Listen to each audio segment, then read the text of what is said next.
Kamusta po sa lahat ng tagapakinig ng iyong channel, Tito Creepy? Naisipan ko ipadala sa iyo ang kwento kasi kita sa video ang picture mo. Mas maganda kasi sa akin yun kasi para kilala ko man lang sa muka ang pagbibigyan ko ng istorya. Bago po ang lahat, ako nga po pala si Cedric. Taga Pasay po ako. Pero tubong Iloilo ang pamilya namin. Pumunta kami ng Manila para makahanap ng magandang oportunidad sa trabaho. At isa po akong security guard ng bangko. Diyan lang po yon sa may Makati. Ang ibabahagi ko po ay kwento ng aking Kuya Edwin. Ito po ay tungkol sa White Lady ng Balete Drive. Nalaman ko lang po ang kwento niya noong nakaraang buwan lamang. Nakisali po siya sa kwentuhan namin habang kami ay nag-iinuman ng mga kasama kong security guard. Napag-uusapan kasi namin noon ang tungkol sa mga katatakutan dahil papalapit na kasi ang araw ng mga patay. Hindi naman nakitagay ng alak sa amin si Kuya Edwin. Sinabi lang niya kung pwede makitambay sa amin at kung pwede daw ba nasasagutin na niya ang kwentong katatakutan. Sumang-ayon naman po ang lahat at nagsimula kaming makinig sa kanya. Isang taxi driver po si Kuya Edwin at ang operator ng linya nito ay nasa may Caloocan. Sigurado po ay pamilyar ang iba kung ano po ang pangalan ng taxi company ang tinutukoy ko. Mataas pong rating nila at trusted na mga pasahero dito sa may Kamaynilaan. Nagsimula daw po ang lahat noong taong 2006. Inarkila siya ng isang kaibigan at nagpapahatid papuntang airport noon. Hindi pa nga daw po maganda ang pakiramdam niya noong mga time na iyon. Pero ayaw naman niyang pahindian ang kanyang barkada.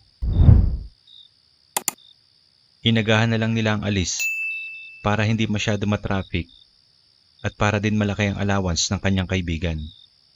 At sa ganon ay makakapag-relax pa ito bago sumakay ng eroplano.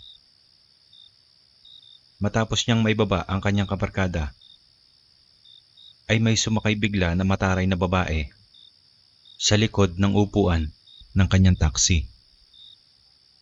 Sinisita pa nga ni Kuya Edwin ang babae kasi hindi na raw siya kukuha ng pasahero.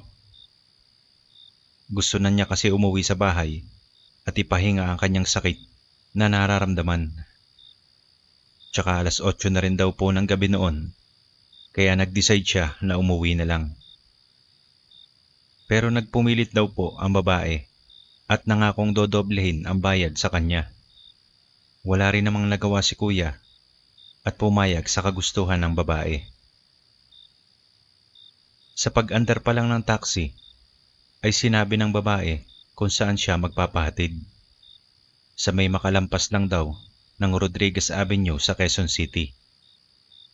Dagdag pa ng babae na doon siya idaan sa may Balete Drive. Medyo malapit na rin daw ang bahay nila doon.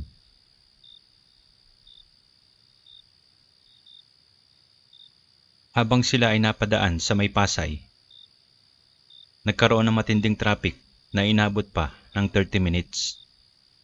Nakatulog pa nga daw po ang babae sa likod.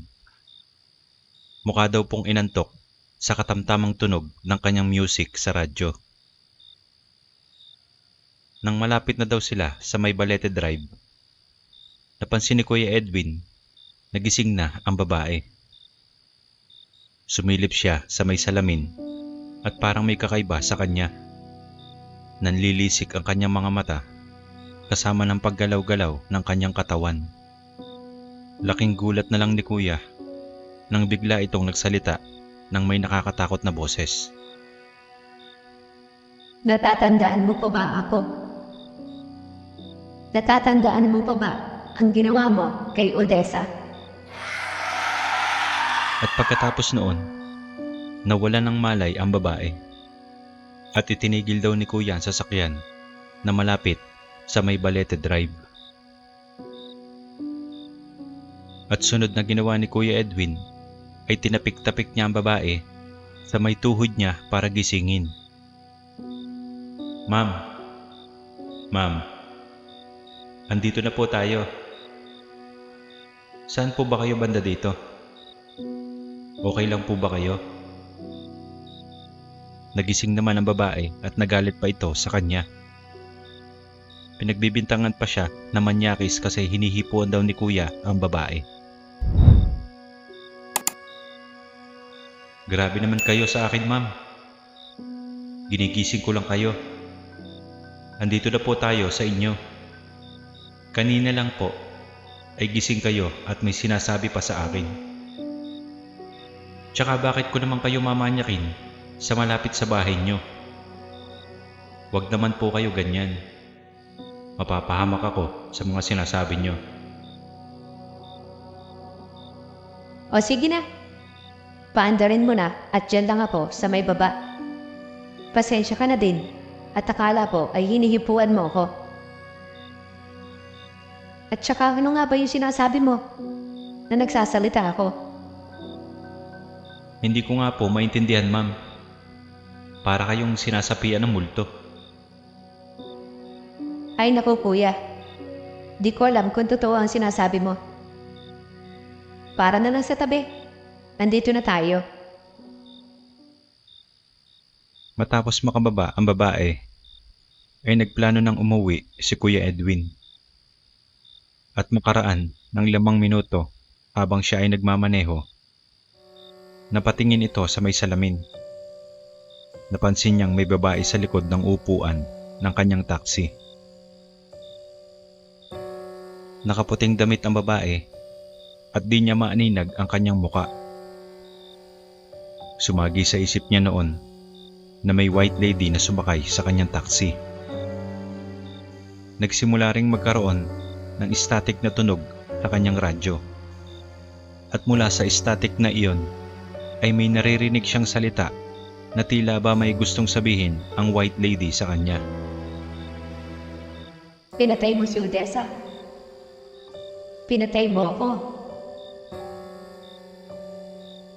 At sa ilang segundo pa ay naglaho din ang babae sa likod ng kanyang taxi. Sa pangyayaring iyon, binibida niya na hindi naman daw siya natakot noon. Gustong-gusto pa nga daw ni Kuya na makakita ng ganun. Nabuo naman sa kanyang isip na ang kwentong bayan na white lady sa Balete Drive ay nakuhanan niya ng pangalan. At malakas ang kanyang paniniwala na ang Odessang binigay ng white lady sa kanya ay ang multo sa alamat ng Balete na malimit sumakay ng taxi upang maghiganti sa mga taong pumatay sa kanya. Hindi na lang daw niya ikinuwento sa iba. Wala naman daw maniniwala sa ganoong istorya. At saka normal lang kay Kuya yon. Palibhasa kasi ay tahimik lang na tao at hindi pala kwento. Pero dahil nga po na gustong magpabida ng aking Kuya Edwin sa mga kasama ko sa trabaho, ay mayroon po pala siyang kwento tungkol sa mga katatakutan na matagal na nangyari at hindi niya ikinukwento sa amin. Sa pagpapatuloy po ng kwento ko, umabot pa raw ng 1 linggo ang pagpaparamdam ni Odessa sa kanya. Nagpapakita pa nga daw ito sa bahay nung siya ay nagising ng madaling araw. At kahit hanggang sa panaginip daw po, ay binubulabog siya nito. Lagi pa nga daw niyang nakikita na nakasakay sa likod ng kanyang taxi, na tila ba ayaw siyang lubayan ito. Di naman daw niya pinapansin at hinahayaan niya lang na magsawa siya sa kanyang pagpapakita. Ibang klase talaga si Kuya Edwin. Malakas ang loob sa multo. At hindi siya nagpapadaig sa takot. Palibhasa rin kasi ay deboto siya ng Nazareno sa Quiapo. Kaya gano'n na lang ang kapit ng kanyang pananampalataya. Naikwento rin ni Kuya kung paano siya nilubayan ni Odessa. nagpakita ito muli sa loob ng kanyang taxi. At may 2 minuto rin siya na hindi umaalis doon. Nadidinig niya daw muli ang static sound mula sa kanyang radyo. Inaabangan nga niya kung may sasabihin ba si Odessa sa kanya. Pero wala naman siyang boses na narinig mula sa multo. Hinawakan na lang ni Kuya ang kanyang rosary na nakasabit sa kanyang harapan ng salamin. At doon ay siya na mismo ang nagsalita sa multo. Alam mo, Odessa, hindi ako ang taong hinahanap mo. Matagal na panahon na rin iyon at baka nga patay na din ang gumawa ng krimen sa iyo. Kung hindi ka nakukumbinsi sa sinasabi ko, ay tutulungan kitang hanapin ang taong may utang sa iyo ng buhay. Pagkatapos po ng sinabi ni Kuya Edwin, ay naglaho na ang White Lady at di na nagpakita pang muli sa kanya. Pumunta din si Kuya sa simbahan ng Quiapo upang ipagdasal ang kanyang kaluluwa. At hinihiling noon ni Kuya na manahimik na ito sa kabilang buhay. Nagtirik pa ito ng kandila para lubusin ang kanyang panalangin kay Odessa. Bago ko po ipadala sa iyo ang kwentong ito, ay nagpaalam naman po ako kay Kuya Edwin na i-share ko ang kanyang istorya sa iyong channel. Bahala naman daw po ako sa aking gagawin, basta ang alam niya na tahimik na siguro si Odessa sa kabilang buhay at hindi na ito manggagambala sa kanya. Hanggang dito na lamang po, Tito.